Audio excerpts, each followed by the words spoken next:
Welcome to Keep Health Mastery. Keep Health Mastery is a multi-part course explaining how to master some of the world's most advanced energy healing technologies. The course primarily focuses on the ENS, SCENAR and Cosmodic, developed from the Russian space medicine program. It also covers other devices and approaches to energy healing and regeneration, which can be used in combination. Our objective is not just to keep health, it's to restore it, regenerate, and rejuvenate. This first presentation covers health, disease, and adaptation. This gives us the theoretical underpinnings for the rest of the course.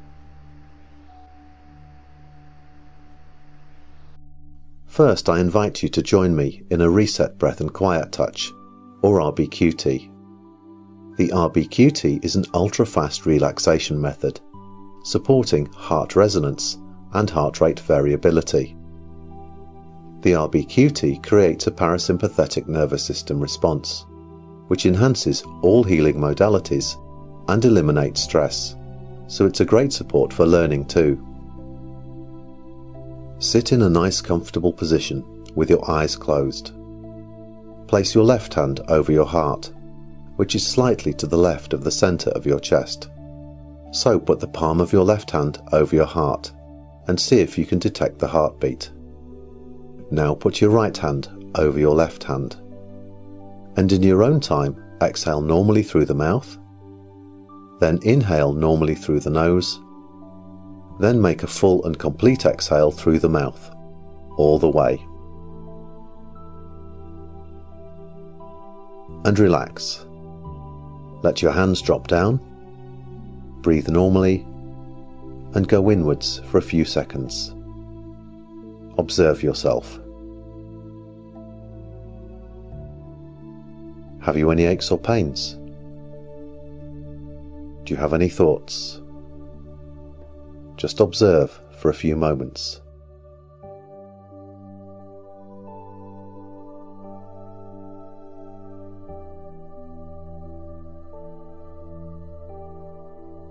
And when you're ready, slowly open your eyes and return to the presentation. I'd like you to avoid taking notes unless that's your preferred method of learning. If you want to revisit something, just note a time on the video so you can find it later. Instead, focus on understanding the material. The notes are provided in the Keep Health Mastery workbook, and there is the quick reference summary guide as well, so that work has already been done for you. Just focus on understanding and enjoying the presentations. You don't need to focus on remembering. It's my job to explain, and regular reviews will be used to reinforce the key points. Let's move on with health, disease, and adaptation, the environment in which our technologies are working. What do you think this is?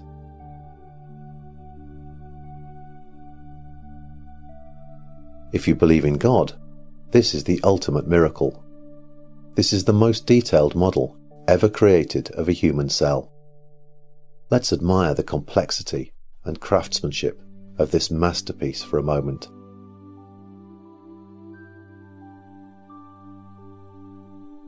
There are 10 billion individual neurons or nerve cells which comprise the fundamental units of the brain. Every neuron has 10 to the power of 100 interconnections. That's 10 with 100 zeros after it. That's a vastly bigger number than the number of atoms in the whole universe, which is about 10 to the power of 80. So that's this, times 10 billion. It's absolutely miraculous. There are up to 70 trillion cells in a human body, and that's approximately the number of stars in 100,000 Milky Way galaxies. And we're only talking about the quantity of cells. If we consider each cell's bio-operations, the numbers increase exponentially. In terms of renewals performed by the body, bone cells take 3 months, skin cells about 2 weeks, colon cells 7 days, and red blood cells replace at the rate of about 200 million per hour. That's 50,000 cells every second, for your entire life. What do you think we're looking at here? This represents electron transfers between all of the chemical processes performed by the liver, and that involves 500 trillion metabolic steps per second. It's been said that to create a factory to emulate all of the steps of the liver, it would have to cover most of the surface of the entire Earth. Now let's look at the DNA. One molecule contains 125,000 nucleotide pairs, arranged in a 4-level double helix, creating a chromosome. If you were to stretch it out, that chromosome would stretch for 2 meters, and it's all held in a 5 to 15 micron space. Each cell core contains 26 chromosomes and 46 DNA molecules, each one containing enough data to fill hundreds of encyclopedias printed with small text. Cell division takes 20 minutes, and if the DNA is a double helix, it's theorized that it needs to unwind for this process. That means the unwinding necessary for replication would have to take place at 500 rotations a second.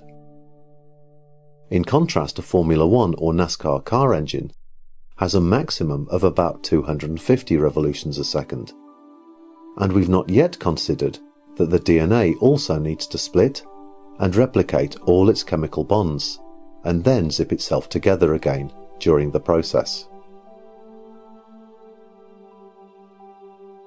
It took until 2012 for the first photograph of DNA to be produced, and what you see here is the product of that Italian physicist, Enzo Di Fabrizio. The as-yet unsolved puzzle is how the DNA replicates at a seemingly impossible speed and accuracy. All we can say is that the unwinding theory is the best available at the moment. However, I think the question is worth posing as to whether the process is primarily about energy. Here's a bit of alternative theory coming in. This is Kirlian photography from Russia. Kirlian photography records energy fields projecting from living organisms. What we see is a piece cut out of a leaf, while the energetic biofield remains intact.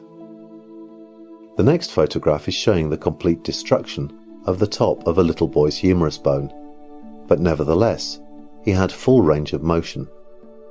The theory that follows on from this is that the energetic form comes before the physical.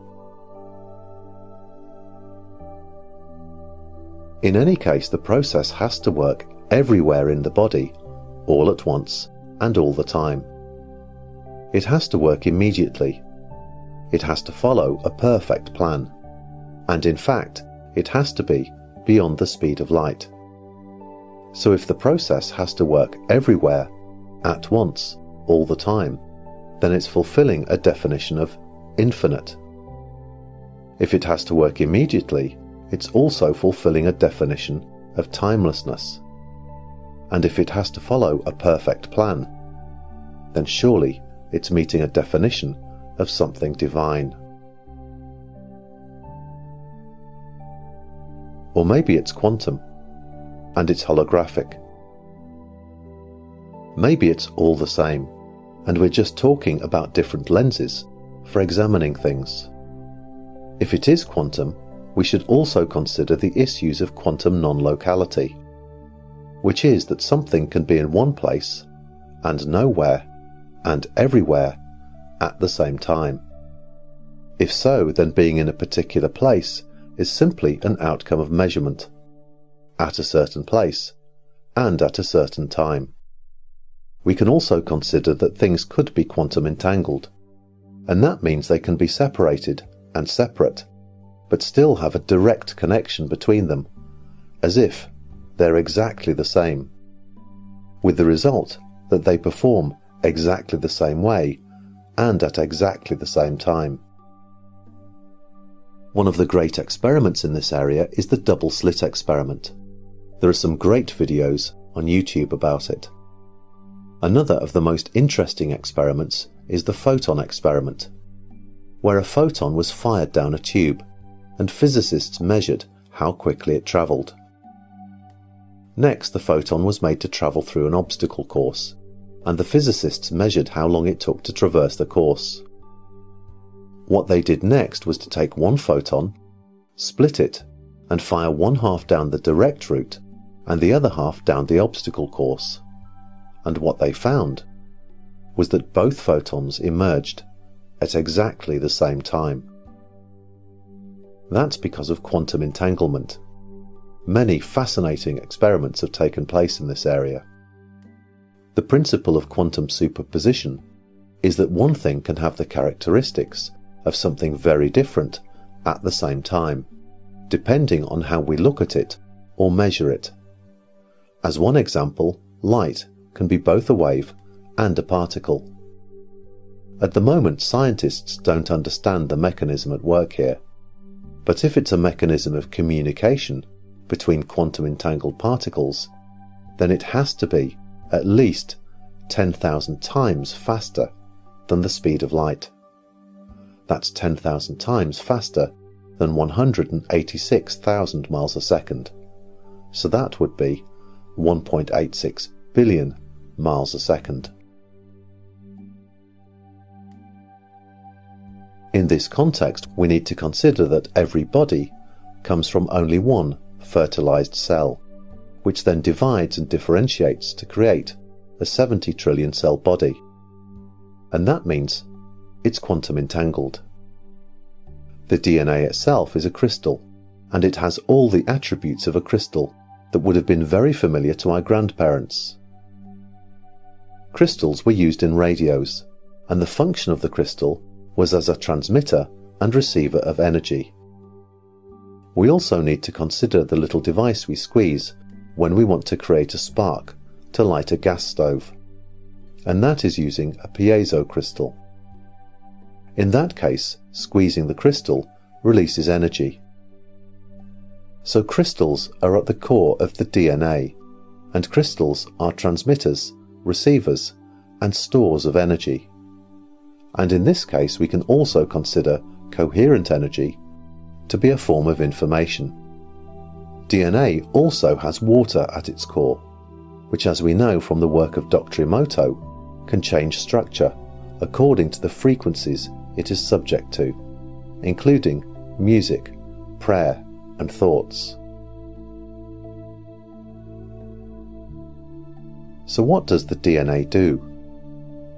DNA is responsible for coding proteins, and the impression is, that's it. However, even if scientists rearrange the features on a tadpole, the developing frog will end up with a frog-like face, because the DNA acts as a corrective protein coding mechanism, working to an energetic template. All cells communicate with each other using bioelectricity and light, as we will see later on, to create cell differentiation in an embryo, for example.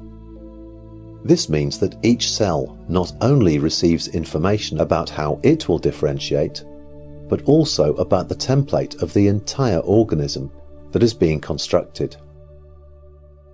Effectively, even without a nervous system, early cells operate on the basis of electrical networks. These networks process information using pattern memories containing representations of large-scale structures, including limbs and organs. So the cells are acting like a brain, even without a neural network. The conclusion is that the cells are using an electrical language, and this explains why flatworms can regenerate in their entirety when they can be cut up into 200 pieces, each one generating a complete new organism. To do that, every piece must know what the whole organism looks like. Scientists can now manipulate the energy field so that the cells produce two-headed flatworms. Given that the DNA has not been edited, conventional theory would dictate that if we cut them into 3, or just cut both heads off, they would regenerate into a normal-looking flatworm with one head. But that is not what happens. The energetically manipulated versions regrow to make 2-headed flatworms again. So it's the energy, not the DNA, that appears to be controlling the regenerative conversation. And the information for this is not in the genome. As a result, scientists are already creating new creatures using energetic manipulation, electrically, to make functional new creatures from frog skin cells, for example. The scientists involved believe this will enable bodies and organs to regenerate, something we know already happens with the aid of our kind of energetic devices. Most Western scientists seem to have largely limited their research to the small percentage of DNA responsible for building proteins. However, a group of Russian scientists led by biophysicist and molecular biologist Professor Pyotr Garyaev teamed up with linguists and geneticists to study the effects of vibrations and words on human DNA, an area now known as linguistic wave genetics. They found that information is stored in the DNA the same way it is stored in a computer's memory, and genetic code uses grammar and syntax rules in a way that is very similar to human language. Even DNA base pair structures follow rules of grammar and syntax. DNA can therefore be modified and rearranged by words and phrases. The key is in using the right frequency. Using magnetic, electric, or electromagnetic frequencies and modulated light frequencies, the Garyaev team were able to influence cellular metabolism and even correct genetic defects. They also succeeded in transferring patterns of information from one DNA set to another. In the process, they turned frog embryos into salamander embryos, using laser frequencies to transmit the information. This may explain why suggestion and hypnosis have such a powerful effect, as DNA is naturally programmed to respond to words, which esoteric and spiritual leaders have described for millennia. The study also helps explain why the same methods don't work equally for everyone, as communication with DNA requires the right frequency, and people with developed internal processes are more able to consciously create a communication channel with DNA. In the process, the scientists also discovered the genetic basis of intuition, or hypercommunication, a situation where a person suddenly receives information from an external source, outside their personal knowledge base. The 3 major factors that inhibit hypercommunication are extremely common: tension, anxiety, and brain hyperactivity. For ant colonies, hypercommunication is inherent in their daily existence. So when a queen is removed from a colony, the workers continue to work and build according to plan. However, if she's killed, all work stops immediately. So as long as the queen is alive, the colony members appear to have access to her consciousness through hypercommunication. They also discovered that DNA can create magnetic wormholes, miniature versions of Einstein-Rosen bridges. These bridges are hypothesized to connect different regions of the universe and allow for the transmission of information beyond space and time. If we consciously activate and manage these connections, we can use our DNA to transmit and receive information from the universe's data network and reach out to other members of the network. This also means that changes occurring with the Earth, Sun, and galaxy also impact human DNA. It's been hypothesized for some time that this connects to consciousness and DNA upgrade events, which occur in regular stages, rather than the smooth manner the theory of evolution might imply. Astronomer Edmund Halley suggested that travelling through a photon belt was connected with DNA upgrade events on Earth, and that this happens every 24,000 years or so. In fact, it's happening again. Right now. The results of applying linguistic wave genetics by Professor Garyaev and his team have included curing previously incurable genetic diseases, including cystic fibrosis, epidermal bullosis, and Down syndrome. Quantum programming of stem cells to produce specialized cells for regenerating teeth, the pancreas and intestines, and restoring sight. Inhibition of aging and even partial rejuvenation, including the return of the menstrual cycle to women around 70 years of age. A nerve gene was also imprinted into stem cells, transforming them into neurons, which were used to regenerate a brain damaged by injury. And transmission of a gene from nerves of the cerebral cortex to program and renew stem cells in rats, demonstrating remote quantum control of stem cell differentiation. The condition of coherence in the body is called homeostasis, and homeostasis is a state of biological stability, at the same time employing a dynamic, changing state of equilibrium. So it's holding two very different characteristics simultaneously. Consider this example of biological stability and dynamic equilibrium. We've all seen pictures of ballerinas, gymnasts and acrobats remaining perfectly still and in balance for seconds. But is that really the case? If they were to balance outside, they'd be subjected to wind and breezes. These athletes don't just have superb muscular control. They're also able to adjust very quickly when they're becoming out of balance, which means they must also have acute awareness of the point of balance and fast responses to those subtle movements. Let's compare this to the thousands of old people ending up in hospital each year due to falls. They have less awareness of an acute point of balance, and we can expect the information flow and reactions to imbalance to happen more slowly. And maybe in those situations, the adjustments can also overcompensate. So they're neither fast enough nor accurate enough to avoid a fall.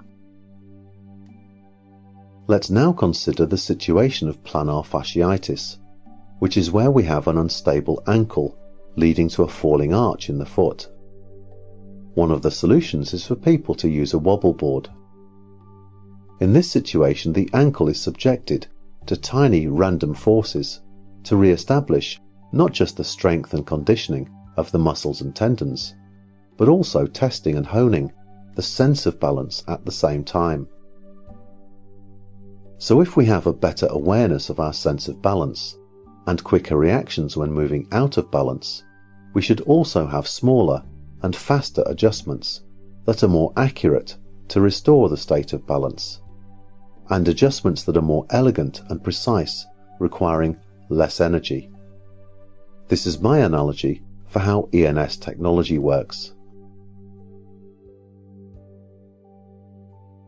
All living systems are semi-open, which means they have their own integrity, but at the same time they maintain homeostasis by constantly exchanging substance, energy, and information with an ever-changing outside world.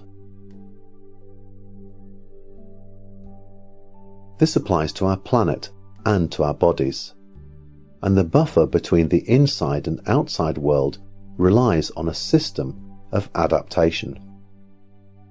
The process of adaptation ensures the state of complete harmony and coherence between the living system and the universe, its environment. Let's consider an example of a simple system. What we see here is a controller feeding information and instructions to the system. The system is subject to disturbances, such as a sudden gust of wind. The system then produces results in that situation, which are measured. The measurements are fed back into the controller. The controller then sends instructions to make the necessary adjustments. And so it continues. So a system is anything that acts in a different way from its individual collection of parts.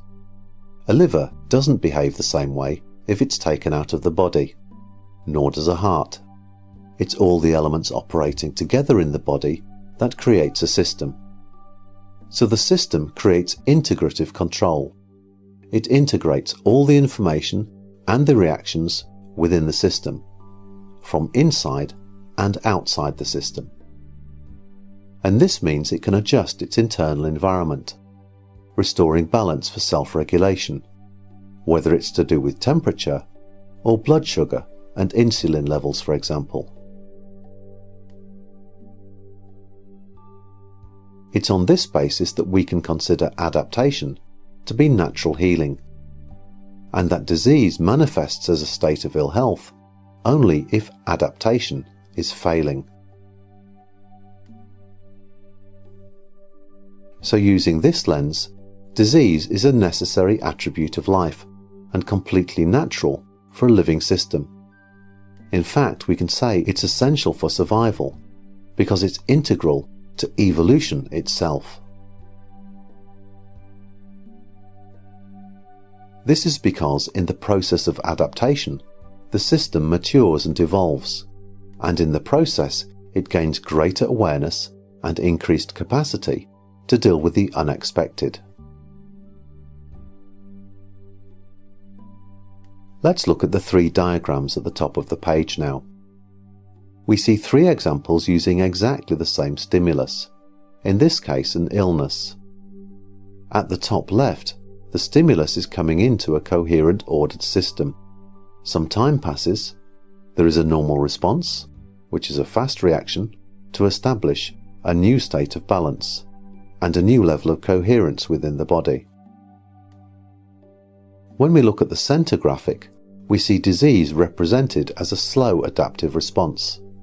Exactly the same stimulus comes into a different body, maybe one that has low energy, another sickness, parasites, aging, or other issues acting as drag factors. We get a longer adaptation period, a period of noise in the middle, and the result of that is a bigger reaction, and ultimately a delayed but completed response, and so the re-establishment of a new order. In the case of chronic disease, the same stimulus doesn't result in the normal response. In this situation we have the creation of noise, the passing of time, and the creation of more noise. The body can't establish new coherence because of a situation of suspended pathology, perhaps relating to exhaustion, stress, parasites, the impact of medication, or poor diet, so the cycle can't be completed. This can happen due to all sorts of issues. So we can now account for different results from exactly the same stimulus in different situations.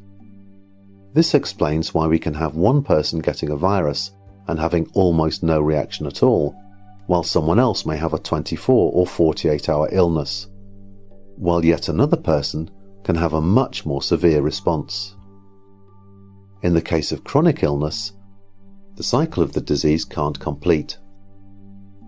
So what we're getting at here is that disease is an inadequate and slow adaptive reaction. The slower the adaptation, the stronger the disease. And that disease is a cycle. It needs to run full circle from the start to the end. And if it doesn't and the cycle is interrupted, that indicates chronic disease. There's a blocked reaction. In a chronic situation, the body starts to manifest the symptoms. The symptoms might become severe or last a long time, and eventually it goes into remission. We know from using our technologies that we can wake up the body from that state. And if we do, the first thing it does with extra coherence, information, and energy is to fight the disease. In the process, it raises all the symptoms of the illness. Knowing this helps to drive our treatment strategy of chronic illness, which we'll be covering later. At this stage, we need to help the body to push through the process as quickly as possible, so the disease can be eliminated and the new order created. This means that we can now view remission as the stage where the body is at its lowest ebb. It is so lacking in energy and coherence that it's not even able to raise the symptoms. So remission is not an indicator that the illness has somehow gone away. Quite the contrary. So let's look more closely at the cycle of illness and consider a situation we will all be familiar with. First of all, we get an itchy, peppery feeling in the nose due to inflammation of the mucous membranes. And then it moves down to the throat and the glands, and we think, this is going to be a bit worse than I'd anticipated. Then we develop a general reaction, so the whole system begins to suffer, and the body raises a temperature to eliminate the illness. We generally feel grotty. We have aches and pains and all sorts of other issues going on. And when that goes away, and we've eliminated any toxic byproducts, we're left exhausted, because we expended so much energy in producing the fever. And when that process is completed, we rebuild our energy and return to health again, so the whole cycle is completed. What if we can intervene in this process at a very early stage to help to eliminate most of these symptoms or push through them at a much faster rate? The question is, how can we speed up adaptation and therefore reduce the drag factor on the body to speed up healing? The conclusion is that communication is the key. Let's consider adaptation as a functional system, which includes the systems responsible for general regulation, the systems responsible for regulating the entire organism. In this respect, one way of looking at the skin is that it's like a peripheral brain. It's a border between two worlds, inside and outside. It's also an organ of perception. When it gets hot or cold, we feel it. For our purposes, it's even more interesting that it's acting as a topographic chart. It's sending information to the outside relating to what's happening inside. With a total surface of about 1.8 square meters and with a total weight of around 11 kilograms, the skin is the largest human organ, and that means it happens to provide lots of places for us to treat with our technology. Let's consider where the nervous system fits into the picture. We're particularly interested in the autonomic nervous system, which is divided up into two parts, sympathetic and parasympathetic, forming a reticular formation, a matrix where everything is connected together using patterns which repeat as a fractal throughout the whole body. For clinicians and home healers, this means there are lots of different ways we can approach the same problem. It's simply a question of finding the most effective places to treat. The nervous system is comprised of neurons that are wired in circuits which work on electrical energy. What we see here are the dendrites, carrying information which is passed to the cell body. We see the direction of an electrical impulse being carried down the axon, which is wrapped in the myelin sheath, which acts like an insulator. And this information can interface with another cell up to a meter away. This is a basic communication mechanism comprising this reticular formation, a network where everything is connected based on repeating patterns. At this point, let's briefly look at structure in nature, because this is a concept many people struggle with. They look at nature and only see randomness. These slides show nature's application of Fibonacci sequences, which are mathematical patterns repeating in all plants and animals. And here is a picture of a Mandelbrot set. This illustrates how incredibly complex structures can arise from a simple repeating pattern, and how these can look completely random if you look at only one level. The Mandelbrot set also includes Fibonacci sequences within its form. So nature is using patterns that repeat to create shortcuts. And this is because the universe works on the conservation of energy principle. It's brilliant, it's elegant, it's mathematical, and it's biophysics in action.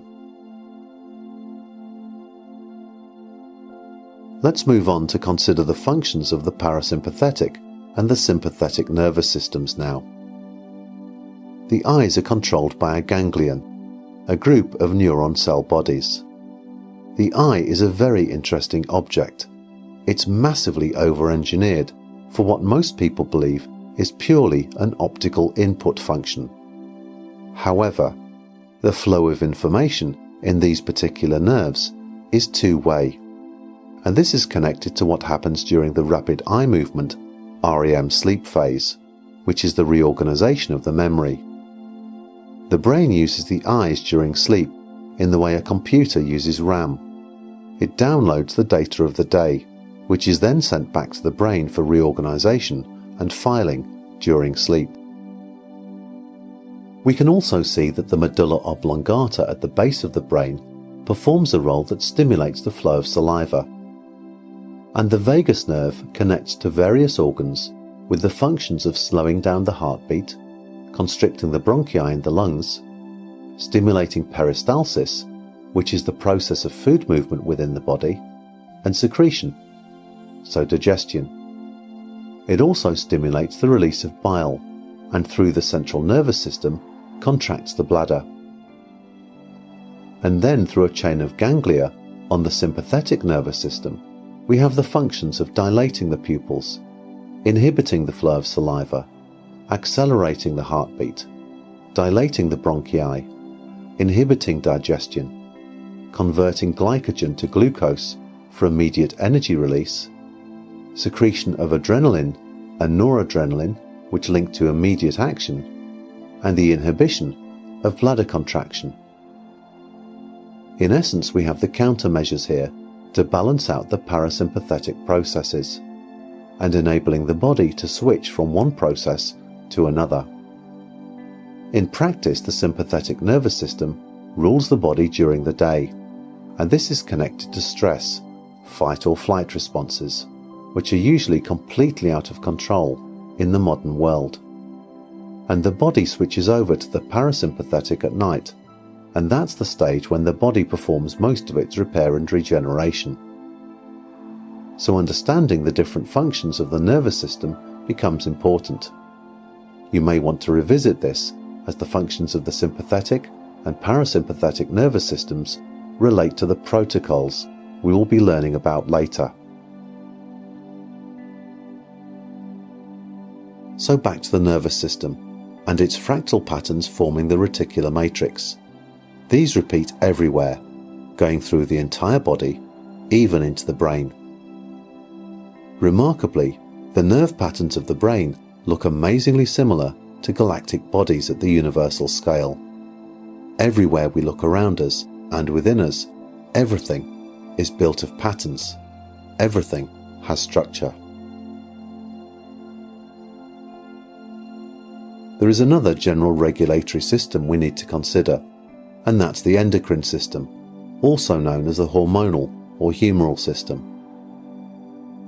This works on chemistry, so this is a form of communication using chemicals relating to the pituitary gland, the pineal gland, the thyroid and parathyroid, the adrenal glands, the testes and ovaries, The endocrine system produces low molecular hormones, acting as neuromediators, nerve mediators. In other words, these chemicals are controllers of nerves. So these are chemical transmitting nerve controllers, which also operate to create another systemic feedback loop, helping to balance each other out. The picture here shows the nerve signal coming from the synapse and then the release of these neurotransmitters into the synaptic gap. So what we have are nerves stimulating chemical responses impacting other nerves, neuromediators. The endocrine system and the neuromediators create amines, amino acids, purine nucleotides, and peptides, especially neuropeptides, regulating the whole system of the body and specific functions. And for our purposes, we can consider this as the body's natural healing pharmacy. We can consider peptides to be smaller versions of proteins. They're widely used in cosmetics and health products, as they include collagen and creatine for younger looking skin, more elastic, more youthful. They have other interesting and important attributes as well, as they are anti-inflammatory, they're muscle building, and they're involved in destroying microbes. Peptides are also involved in regulating blood pressure and immune function. They act as antioxidants. They prevent blood clot formation, and they're involved in wound healing. So the endocrine system produces regulatory peptides that are yet another informational system. They're function-specific, performing particular tasks. They form chains and cascades. They have a long lifespan. Therefore, they have distant and postponed effects, and they can even influence the genes. So now we have a chain of connections between the skin, the nerves and the electrical system, the chemical system, and the genes. This means the regulatory peptides are another key informational system. They have unique biological qualities and functions, and they form a functional continuum for many activities: speeding up, slowing down, regulating. And we can consider them to be a package of programs like computer programs, but in order to work properly, they require effective concentrations. Let's now bring in the work of Dr. Bruce Lipton, who is conducting research at Stanford University's School of Medicine between 1982 and 1992. His particular area of interest was in answering whether quantum physics could explain cell processing. He found that the cell membrane acted like a computer chip, and this meant that the environment, in interacting with the cell membrane, influenced behavior and physiology, and it even turned the genes on and off.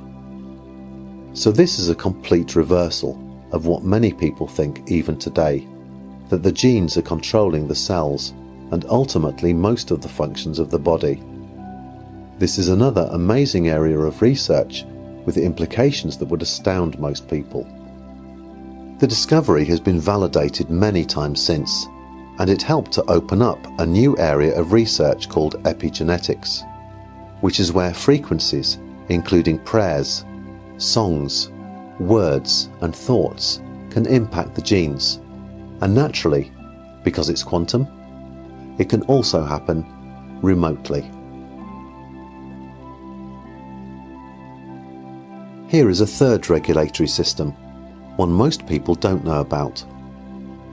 In 1976, Fritz Albert Popp confirmed, because the theory goes back to the 1920s, that living systems produce coherent light in the form of biophotons. Coherence means the light the body produces is structured, so it has a consistent logical order. So, it's a form of information. This in turn created another new scientific field, quantum biology. So the body produces light, and this system provides for energetic homeostasis using structured light in a form we can think of as both energy and information. And the major source of light in living systems is the DNA itself. Don't forget, we've got those 70 trillion cells with 46 chromosomes, 2 meters of DNA according to the conventional theory, and 3 billion DNA subunits. And amazingly, some scientists assume that most of it is junk. But biophysicists have proved nature doesn't work like that. Nature works on the conservation of energy principle. So if things seem to be massively over-engineered, then it seems very likely we don't understand them properly. And there are approximately 30,000 genes coding for proteins that perform many of life's functions. And the DNA is a crystal, a transmitter, receiver, and store of energy and information. Popp also found that there are microtubules in the cytoskeleton of the cell. Effectively, light pipes in fused pairs, connected by a protein arm, whose task is transferring light around the body. So we have a light-based communication mechanism from the cells operating throughout the whole human organism. Effectively, this means we've got an internet, and it's light years ahead of artificial systems. And what Popp found was that once coherence is achieved, photons travel along these light pipes as if they were transparent, so as if there's nothing there at all. This feature is known as self-induced transparency. The implication is that there can be a powerful short pulse of light with zero informational loss or distortion, working throughout the whole body. So the microtubules going from each cell create globally coherent waves within the body, which is known as superradiance. In practice, this means a coherent and collective interaction with a light emission, an instant, coordinated, whole-body response. Finally, let's look at energy in terms of electricity, which is probably what you expected when you started this presentation. Each cell is optimized to work at around 70 millivolts, so it acts like a small wet cell battery. Typically, aged cells operate at around 50 millivolts, and when cancer is present or a cell is sick, it typically operates at around 15 to 20 millivolts. Cellular energy drives ATP production, adenosine triphosphate, the energy molecule of the cell. Also, oxygenation, cell metabolism, and consequently, waste removal. Inadequate cellular energy means the operations are weaker, which in turn means a weaker cell, and ultimately, disease. Each organ also has its own particular frequency. The first, third, and fifth notes on the musical octave vibrate in harmony. The first, second, and third do not. Our organs work in a similar way, each having different but complementary frequencies at which they resonate. This means the human body harmonics work like an orchestra, very different organs and functions, but perfectly resonant and harmonic. Effectively, each cell acts as a transmitter and receiver, and this means that when we subject each cell to a polarized electromagnetic field with a range of resonant frequencies, each cell or organ can pick up on a particular frequency and assimilate that particular energy. This means that the cells can be both stimulated and harmonized as a result. And incredibly, this electrical field has now been shown to be as strong or stronger than a lightning bolt. Much of this theory goes back to George Lakhovsky, who is still subject to widespread debunking, including on Wikipedia. However, the fundamental aspects of his theories have now been proven by scientists working in the area of biophysics. Lakhovsky explained the importance of broad-spectrum harmonics, which is how ENS mode works, by providing a very wide range of microharmonic resonances to the body. In addition, Lyman, Merkatz and Carli found that HIV could be destroyed using frequencies.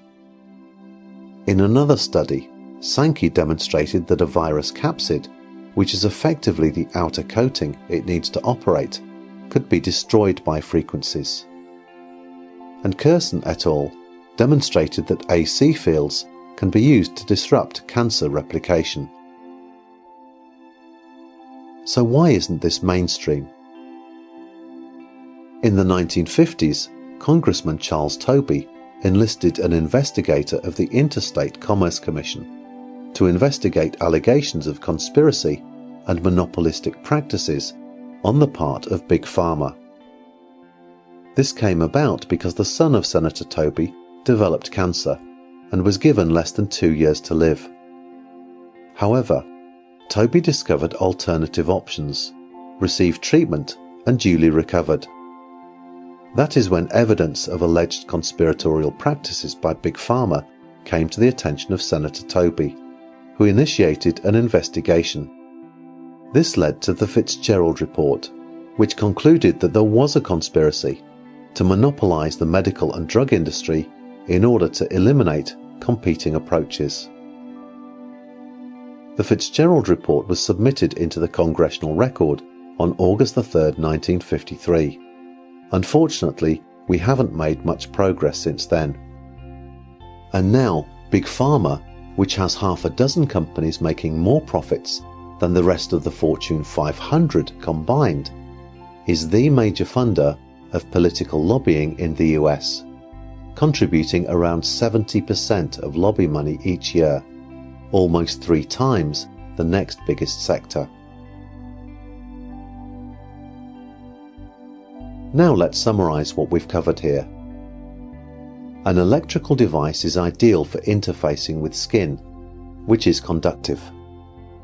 As the skin is the largest human organ, it means we have plenty of places to treat.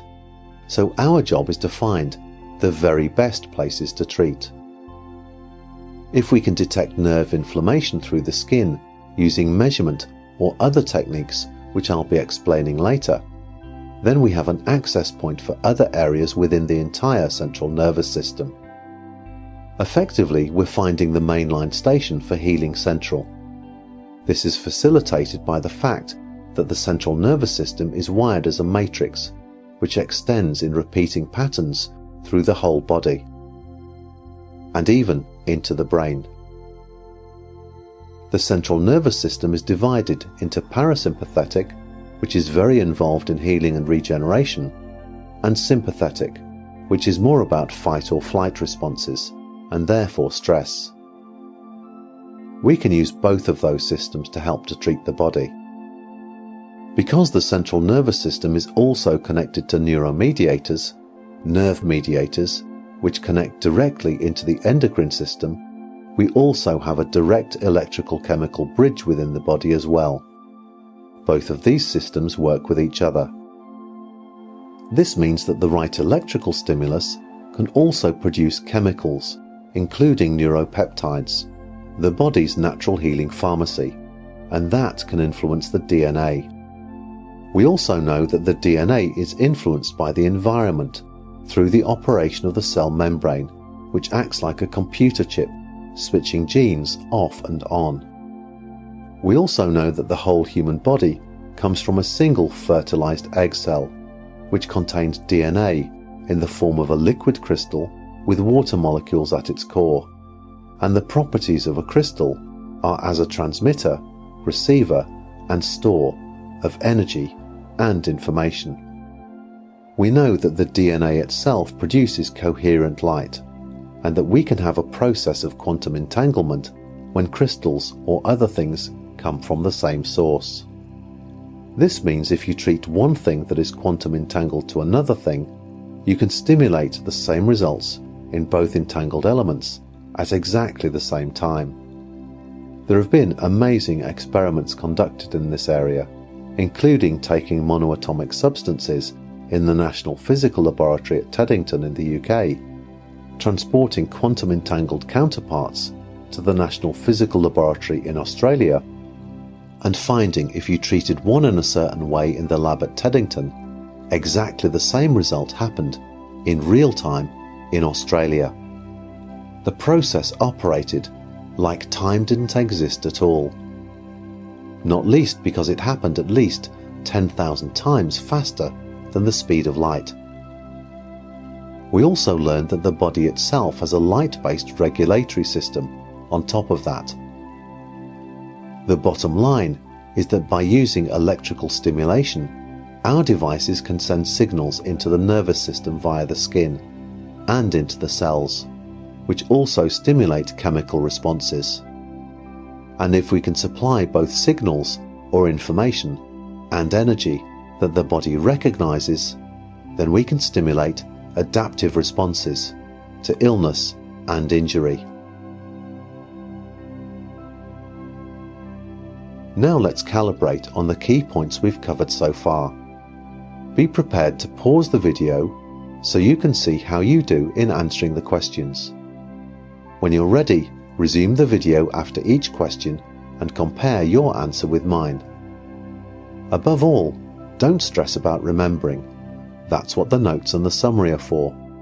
Our objective at this stage is simply understanding. But let's find out how much you remember as we go along. What is homeostasis? Can you recall the key attributes using just a few words?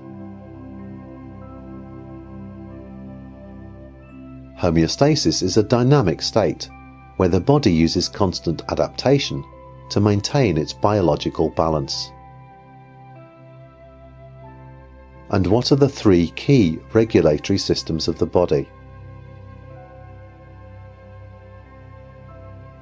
The central nervous system is an electrical system, which is divided into the parasympathetic and the sympathetic nervous system.